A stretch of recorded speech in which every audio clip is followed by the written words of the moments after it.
Dito, Sino mga yan? nahuli ko mga adik. Mga mukhang mababait naman ah.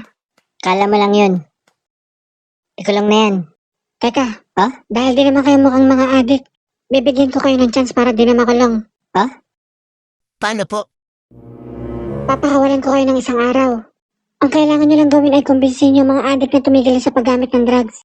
Pag nagawa nyo ay i-absuelto ko na kayo. Bumalik kayo bukas at mag-report kayo sa akin. Sige po.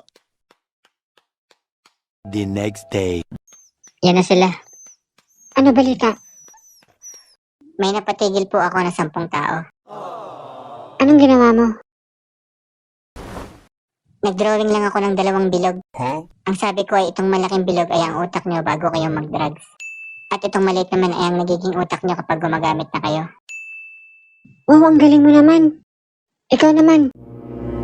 Ako po may napatigil po ako ng 200 tao. 200 tao? Ang lupit mo naman. Paano ginawa mo? Ganon din ba katulad sa kanya? Parang ganun po, pero iba. Paano? Ganito po. Parang binaliktad mo lang ah. Pero ang sabi ko sa kanila, itong maliit na bilog ay ang butas ng wet po nyo bago kayo makulong. Ha? At ito namang malaking bilog ay ang magiging butas ng wet po nyo pag nakulong na kayo.